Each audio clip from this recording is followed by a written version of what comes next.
Driving out to the desert, I found a great location for my astrophotography experiment not too far from Las Vegas. This valley has pretty dark skies and I believe it's an ideal location. When I come out here tonight, such a nice wide open space. And yeah. Love the desert. Astrophotography in the desert is unbeatable, man. Unbeatable. There's that mountain. Triangulation is a simple concept, yet it has limitations that need to be understood. Triangulation can be carried out with any direction-finding equipment like antennas. In our case here, we'll be using optical instruments, namely a camera, or two cameras to be exact. And as you can see in the graphic, there's some uncertainty due to the measuring equipment. And that uncertainty translates into an error ellipse in the location of the target. And the farther out that we push the instrument, the larger the error ellipse.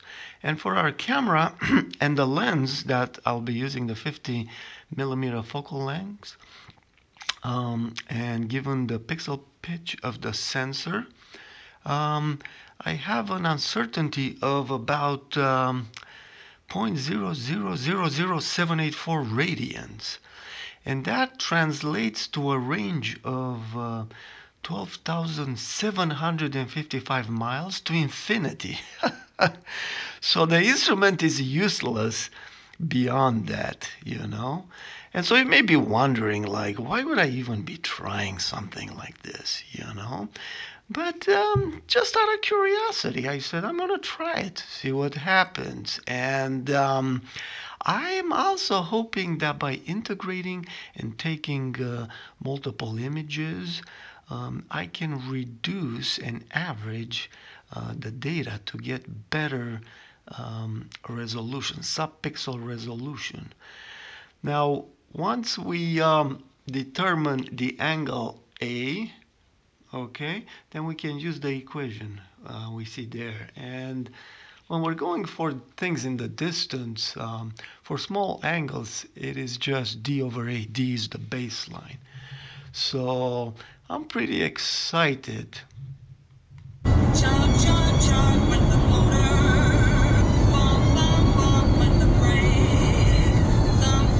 night I carried out the experiment. The skies were clear and the moon was just a sliver, emanating just enough light to highlight the mountains on the horizon. Perfect conditions.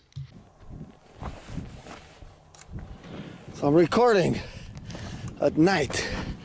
Here's one of my cameras. And there's my car. Oh, starry night. And the other one is about a mile down there. And I didn't see any signs over here, but I looked at my my odometer. So I'm doing 30 exposures. I missed a few because I had to drive over here.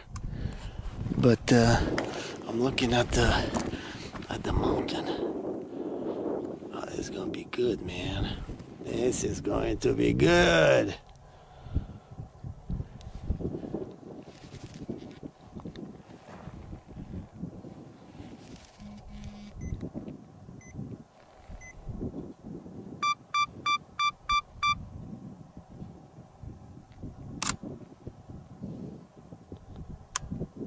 Whoa, there's my timer right there. It's hanging. It's gonna be good. It's gonna be good. See, it's right there. It's my timer. I have two identical ones. I didn't get the camera quite level. It's all messed up. I hate this stand. It's so annoying. But anyway, I got a tower there to align. This is gonna be good.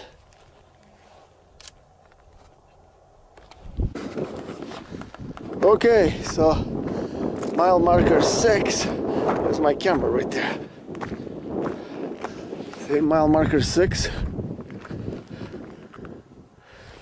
Whoa, turned off. So my second camera on the right was left unattended, and I actually flipped up the screen so people would not see this light and maybe stop and take my camera. But there is my camera right there, and I started both of those at this location, okay, and then put the other camera in my car and drove up the road about a mile, just looking at the odometer, and you know, set up real quick. So I missed a few frames in the process.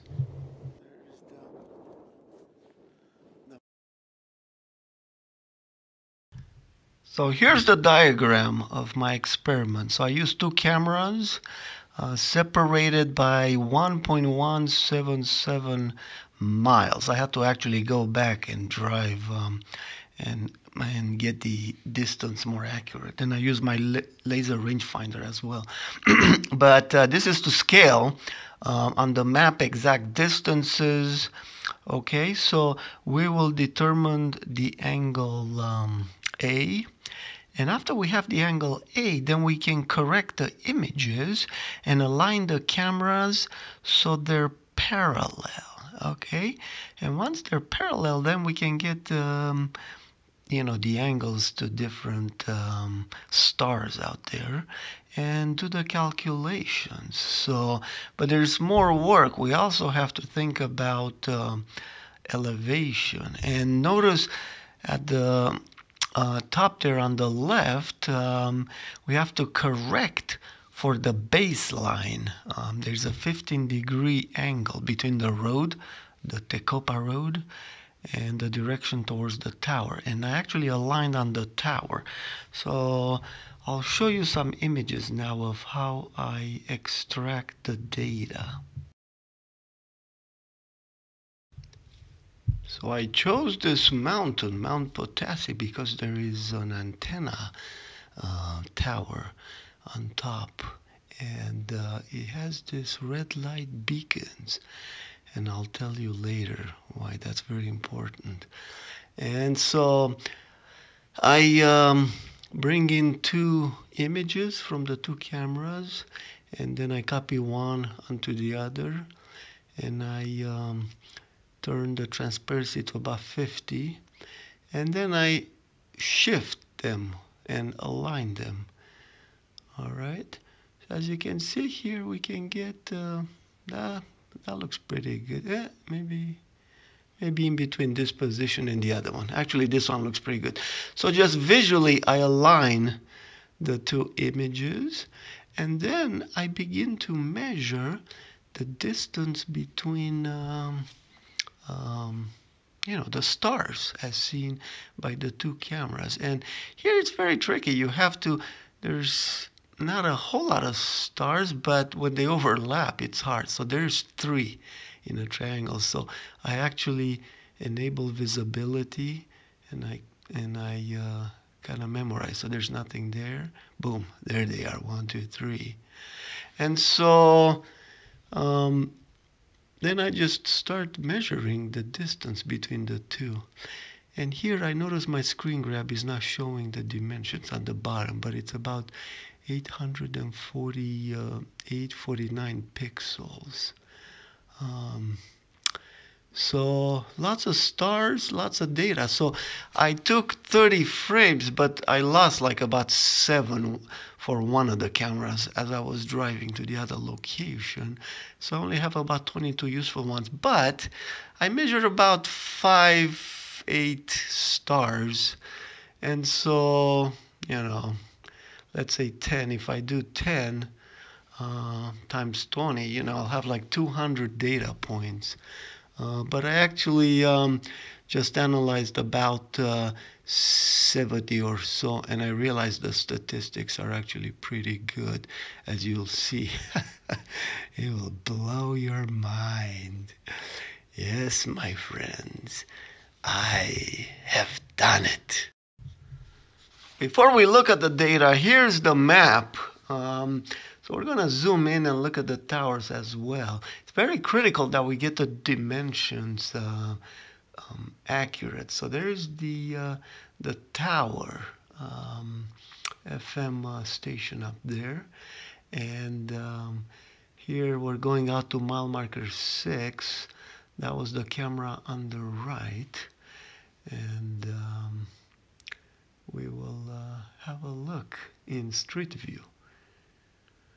Let's see. There it is, right there. Yep, mile marker 6. So now the other location did not have a plaque, and so I ended up driving the next day, going back and forth. I used my laser rangefinder, and I got the distance to point, what was it, 0.01 of a mile. So here's Mount Potassi, here's the station. Where is it? There we go. And let's look at the photos available. Here's the tower. You can see the shadow on the ground. Let's go up here. Yep, there we go. So there's the tower.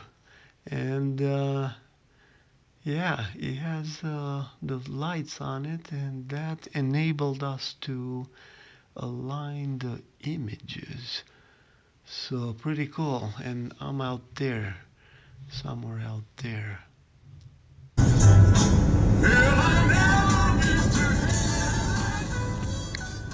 I'm heading back out because I need to get that baseline perfectly, and I'm gonna go look for the spot where the left camera was at. A beautiful day again, just lovely. Love that desert.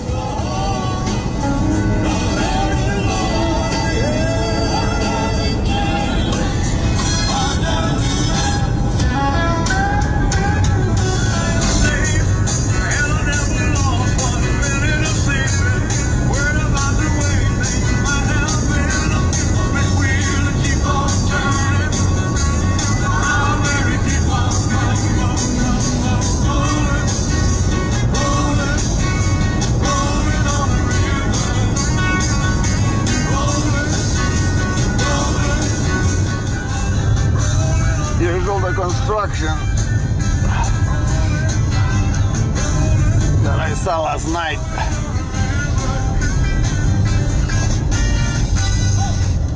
So I was at mile marker, let me turn this down. I was at mile marker 6, and here's mile marker 8, and it's 7, let me see, it's 15350, okay. So 0.1. So I'm gonna see if I can find the spot where I was at. So this is a good spot. Very easy to identify. Wow, look at the view of the mountain. Whoa. So beautiful. Mile marker 6, and there's the mountain. Alright, so now I'm gonna reset this thing. How do I reset it?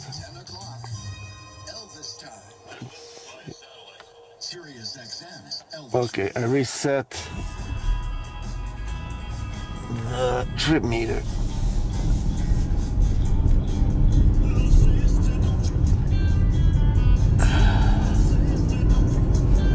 So now we're gonna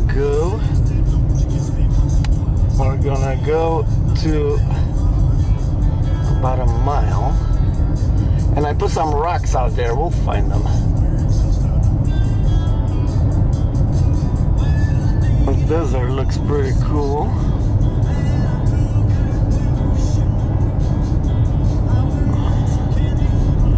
Point 3. 0.4 or a 0.4, 0.5. It's the mountain. Woo! Gotta keep an eye on these bushes. 0.5, 0.6, Let's see. There was a tall bush, and then there was some stubby desert palms, or whatever these things are called. Just little palm-looking things. 0.8. 0.8. Oh, is that it? No, that's not it. 0.8. 0.9. 0.9.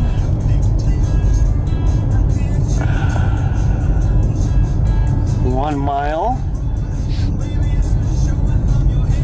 I think I went a little bit beyond the mile because I couldn't see the point. Oh, this could be it. Oh yeah, I see. I think this is it. Yeah, I found it. I can see the tire marks. Yeah, this is it. Woo, we found it. All right, we found it. This is exciting. All right, we found it. So here it is. I put this rock inside of this thing right here, right there, and those. So yeah, I had the tripod out here, and now I brought my. Okay, let's see. I brought my laser.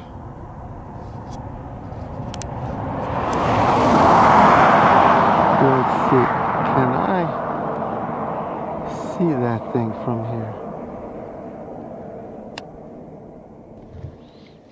Unfortunately, the laser rangefinder did not work at that distance, and what I ended up doing is driving from mile marker 6 until my odometer exactly changed to 1.2 miles, and then I used my laser rangefinder and looked back at this location where the camera was, and I realized it was 40 meters, so you know, around 120 feet or so, and that's how I got the 1.177 mile baseline. So yeah, we needed accuracy, and I got it. So here's the graphic to illustrate why everything is important. So the baseline along the Copa Road is 1.177 miles, okay? And there's a 15-degree change there in the direction of the towers, okay? So we adjust for that, and we get 1.137 mile baseline, okay, towards the tower. So that's very important. All the small adjustments are important.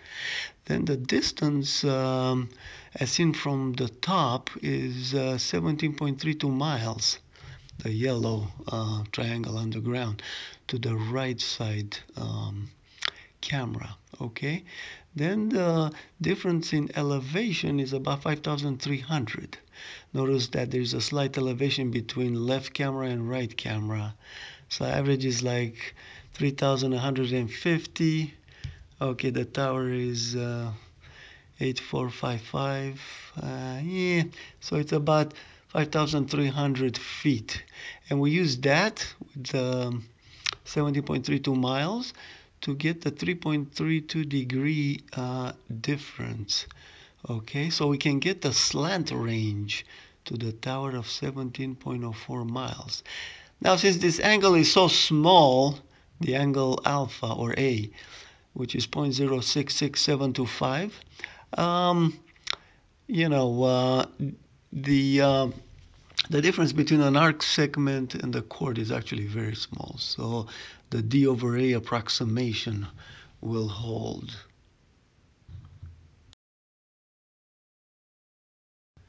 Now this angle alpha or A, when divided by the angular resolution of 1 pixel, which is 0.0000784, produces an incredible 851.1 pixels. 851.1. Well, When I was measuring the stars, I was getting around 847, 48, sometimes 49, sometimes 46.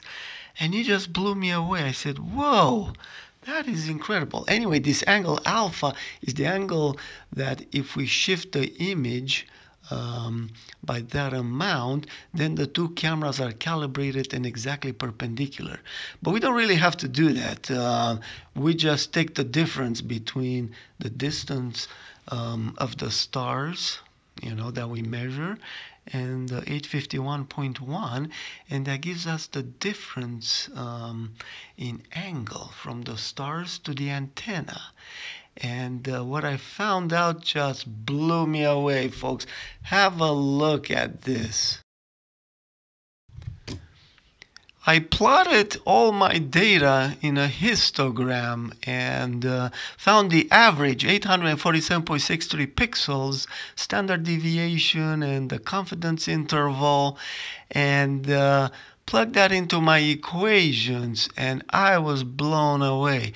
The celestial dome distance is 4,200 miles away. Just incredible, folks. Within a 95% confidence, we can say that the distance is between 3,800 and 4,600 or so. Just incredible, folks. And this was only 9 images. I still have more, and if I analyze it more and gather more data, I'm only going to tighten that confidence interval. This is incredible, folks. What does this mean? We saw that the sun, in my previous analysis, came out to about the same distance. Yes, my friends, things are very mysterious out there. Yeah, I have done it, folks. Anybody that wants the data, I can give it to you, and the images. This is truth, folks. Some people think I'm trolling you. I smile and laugh at times, but I'm serious about science, and there is an explanation for this, and it's refraction. Light from distant stars diverges as it enters and approaches the surface. It's a divergent phenomena, which produces virtual images. So the stars are not really there. The calculations we've done in this graphic are along the light blue lines, right? So the red is the light comes and diverges out, and we measure its angle on the surface, and the calculations assume straight line propagation. Therefore, they intersect at a distance of about 4,200. But it's really the curvature of light that does that. And this indicates that higher up, light travels slower than down below. So it's really incredible. Or, as the flat earth community believes, there is a dome. The holographic dome. We'll talk about this in the future. I encourage you guys to subscribe. I have a lot of interesting topics I want to cover. Satellites, I started a series. I've been everywhere, as you probably know by now. And I will share with you what I know. And so thank you very much for following along.